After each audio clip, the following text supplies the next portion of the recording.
21번 조선 후기 편찬된 서적으로 옳은 것을 모두 고른 것은. 자, 여기 보면은 이제 일단 조선 후기라는 것은 앞서 문제 나왔지만 이제 외란 이후인 17세기 이후라고 보면 되겠죠. 자, 여기서 뭐 상정 고급 예문이라든지 금양 장록은 조선 전기와 고려 시대에 볼 수가 있습니다. 자, 예를 들면 상정 고급 예문은 이것은 나중에 이제 그 우리나라 최초의 금속활자가 기록상으로는 상정 고급 예문을 금속활자로 편했다. 1, 2, 3, 4년에 이렇게 돼 있었죠. 1, 2, 3, 4년가 고려, 고종, 몽골의 항쟁 기간 동안인데 그러면 상정 고급 예문은 이미 더 전에 나왔다는 것이죠. 그래서 고려 중기, 인종 때에 최윤희 등을 시켜서 예에 관한 글들을 이것을 모은 것이죠. 고금 말 그대로 옛부터 지금까지 상정을 올리라는 소리고, 그래서 이것은 고려 시대 것이 되겠고요. 그 다음에 금양 장록은 이제 농소와 관련되어 있는데 금양이 오늘날 시흥 지역이에요. 이제 조선 전기는 이제 농업을 중시하기 때문에 농소를 많이 지었는데 시흥 지역의 농업 현실을 보여주는 농법을 수록한 것이죠.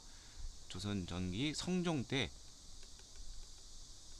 강희맹이라는 사람이 예, 저수를 한 것이죠. 아마 1491년으로 알고 있어요. 예. 자, 정답은 이제 니은 디귿인데 조선 후기에 가면은 실학이 이제 발달하면서 여러 가지를 다 망라를 해요. 그걸 이제 백과서전이라고 하는데 그런 식의 저서 중에 대표적인 것이 중농적 실학자 성호 이익이 쓴 성호사설과 아까 이제 규장각 나왔는데 그중 서울 출신 검서관이 있었는데 이덕무라는 사람이 있어요. 이 이덕무의 호가 청장관이에요. 그 사람의 전서, 그러니까 백과사전식이 되겠죠. 이 저술이 바로 조선 후기에 있었던 그런 서적이 되어 있습니다. 그러니까 이제 정약용의 스승격에 달하는 성호학파죠. 예, 뭐 직접적인 스승은 아니지만 그 다음에 이덕무가 규장각, 그럼 조선 후기란 걸 알 수가 있죠. 검소관 출신이니까. 그래서 정답은 3번이 되겠습니다. 자, 다시 한번 또 정리를 해보죠. 성호사설은 중농적 실학자, 예, 유형원, 이익, 정약용으로 이어지죠. 이 사람이 저술한 것이다. 이 책에서 중농적 실학자는 토지제도에 관심이 많죠. 토지에 제한을 두자. 하한선. 그러니까 토지를 자유롭게 사고 팔지만 각 가구마다 있는 영업전, 영원한 기업이 되는 토지. 이것은 사고 매매를 금지시킨 거죠. 그 다음에 청장관 전서, 청장관 이덕무가 저술한 백과전서이다. 예, 잡다한 게 다 있었겠죠. 금양잡록, 1492년이네요. 예, 금양잡록은 조선전기 성종 때의 강희맹이 저술한 농서이다. 성종 때 금양 시흥 지역의 농업 사정을 알 수가 있다. 자, 상정 공군예문. 상정은 이제 바쳤다는 올렸다는 소리고요. 옛부터 지금까지의 예문을 올렸다. 고려 인종 때 최인리 등이 편찬한 예문집인데 나중에 이거를 이제 금속활자로 고종 때 고종 22년에 뭐 편찬을 금속활자로 발행을 했다. 뭐 그런 기록이 있었죠. 그래서 조선 후기에 관련된 것은 이 백가사전식, 잠깐만요. 성호사설과 이건 아니고요. 청장관전서 성호사설이 되겠습니다. 22번 다음에서 설명하는 사건은 우정국, 우체국이자 시초의 개국 축하인을 기회로 정면을 일으켰다. 친절하게 정면이란 말이 나왔어요. 네, 갑신정면이죠. 인민평등권, 신분제가 없애자는 것이죠. 능력이 있다는 이정, 인재 등용 등을 주장했다. 네.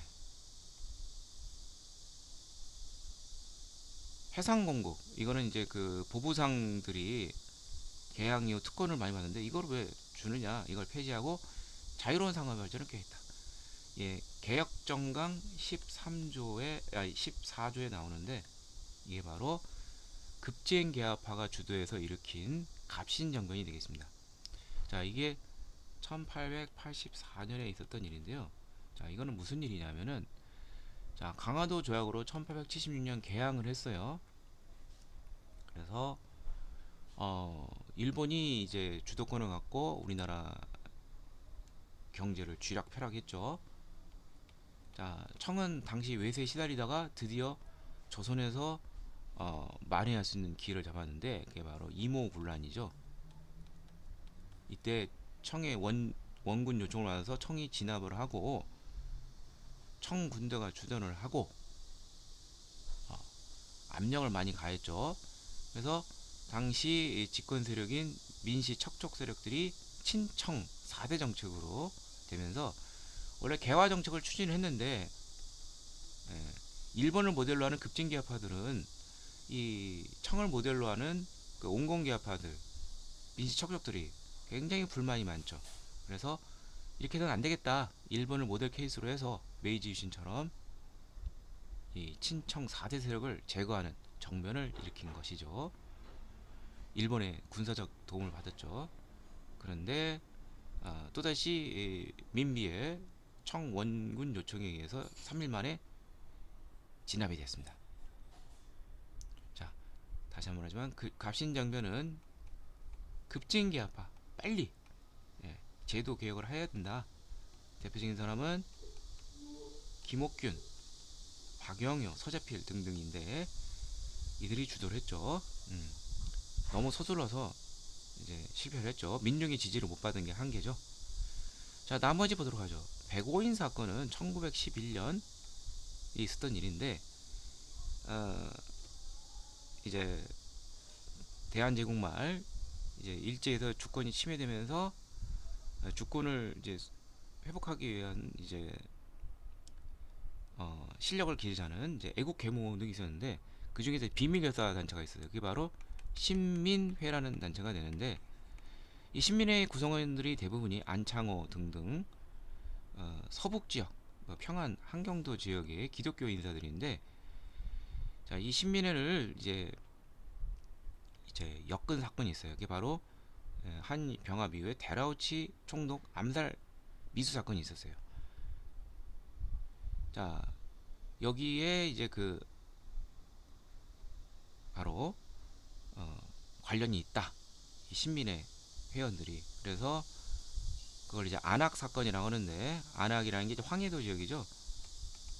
이것을 확대해서 신민회 회원들 105인을 기소를 시킨 것이죠. 물론 다 나중에 이제 무죄 방면이 되는데, 그렇지만 이것 때문에 신민회가 발각이 되고 해체가 됐죠. 갑오개혁은 뭐 유명한 1894년에 있었던 우리나라의 개혁이죠. 제대로 된 개혁인데 화끈하게 바뀌었죠. 신분제 폐지, 과거제 폐지 등등등등. 자, 을미개혁은 갑오년 다음이 이제 을미년인데, 청일전쟁 승리 이후에 이제 민비가 친러 쪽으로, 친청에서 친러로 바꾸니까 일본이 세력만에서 민비를 제거하고 더욱더 급진적인 개혁을 하죠. 단순한 제도 개혁을 넘어서서 우리 일상, 단발령, 그 다음에 뭐 태양력을 사용한다든지 등등등 이런 개혁을 하게 되죠. 자, 그러면 갑신정변만 좀 더 정리를 해보죠. 당시 상황이 이모군란 이후 청의 그러한 간섭이 심하던 데죠. 김옥균, 박영효 등의 급진개화파, 이들은 일본을 모델로 하는데 빨리 근대국을 세우기 위해서 정변을 일으켰다. 일본의 군사적 원조로 친청 민씨 척족색을 제거했다. 그래서 우정국 개국 축하연을 이용을 했다. 개혁정강 14조에 보면 인민평등권, 신분제 폐지, 지조법, 조세제도 개혁이죠. 일종의 아직 초대제도까지는 아니지만 일단 조세제도를 개혁을 하자. 특권기구, 해상공고를 폐지해서 자유스러운 상업을 도모하자 등등등을 발표합니다. 청해 진압으로 3일 만에 실패했고, 이 청일 간에 약간의 충돌이 있다 보니까 두 가지 조약이 있어요. 조선과 일본 사이에는 한성조약, 이때 일본 공사관이 피해를 봤다고 해서 배상금 플러스 공사관 시축비 부담, 청일은 서로 충돌했지만 서로 만만히 볼 수 있기 때문에 일단 철병을 합니다. 그리고 나중에 문제가 생기면 서로 통보를 하고 공동으로 합병하자는 내용을 담은 텐진 조약을 체결하고 후에 이것은 동학농민운동과 청일전쟁하고 연결이 되죠.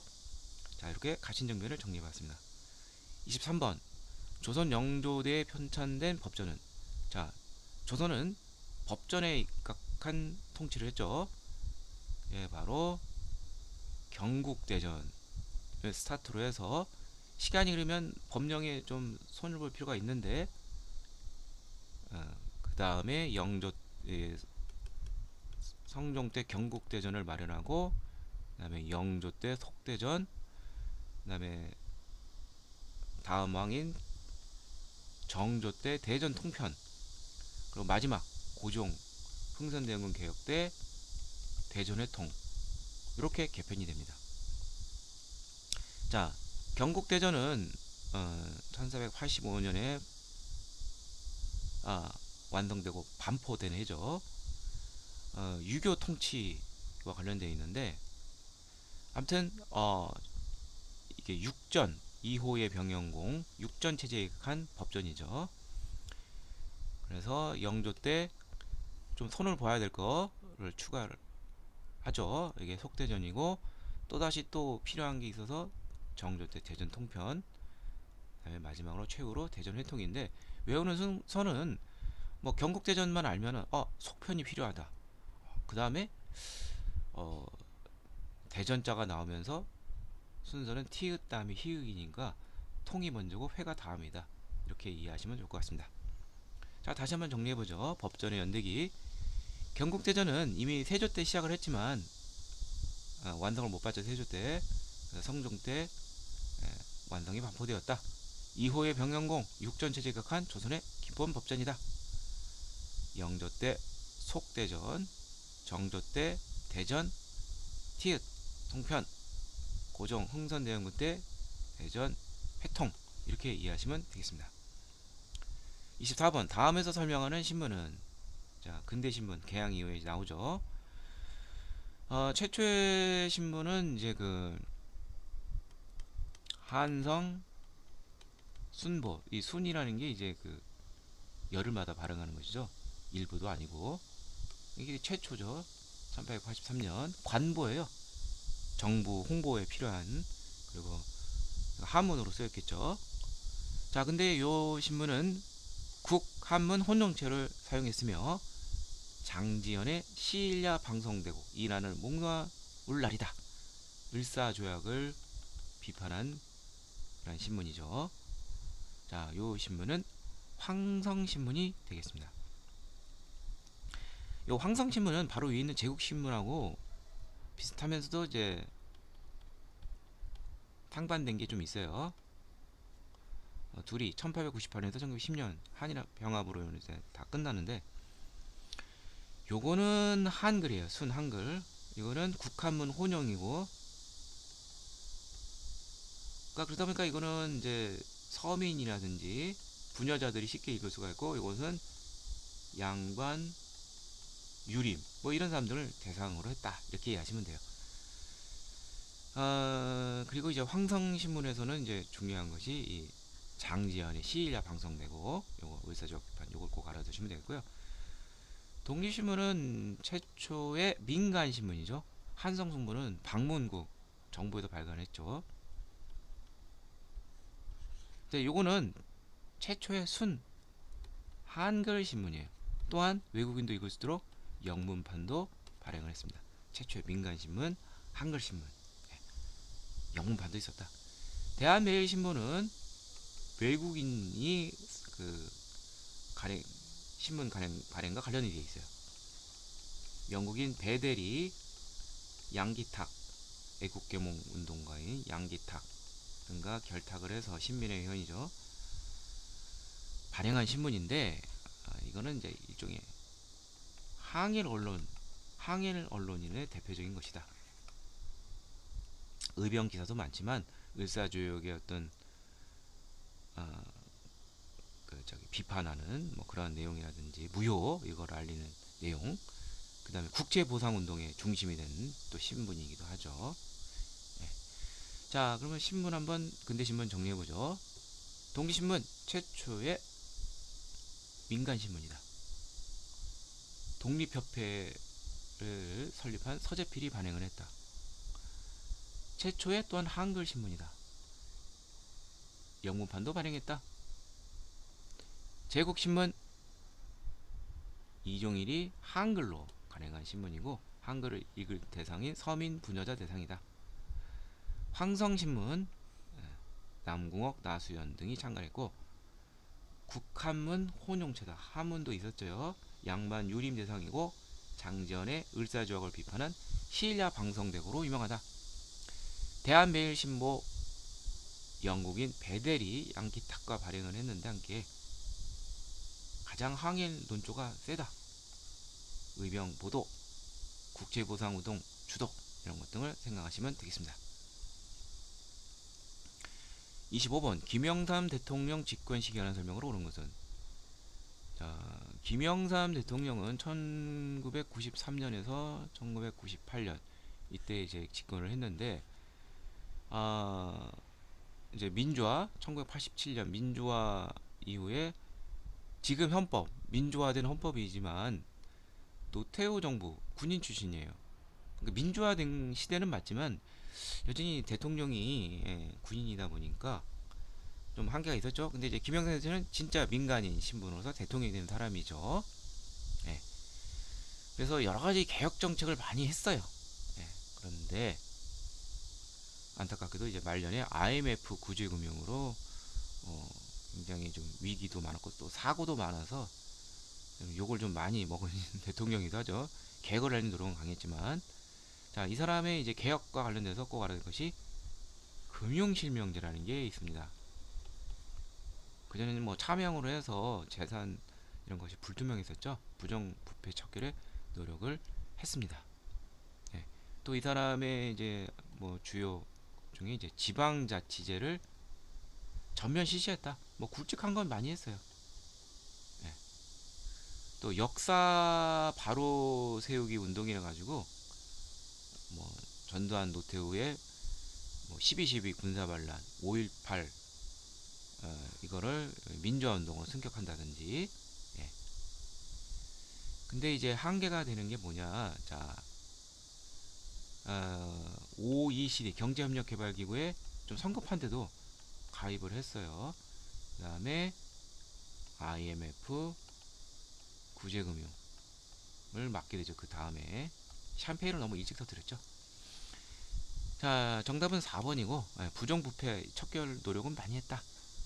자, 나머지 보도록 하죠. 서울올림픽 대회를 성공적으로 개최했다. 이게 1988년인데 노태우 정부 때죠.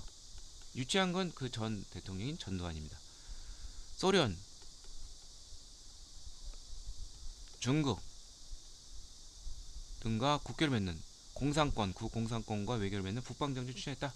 이것도 역시 노태우죠.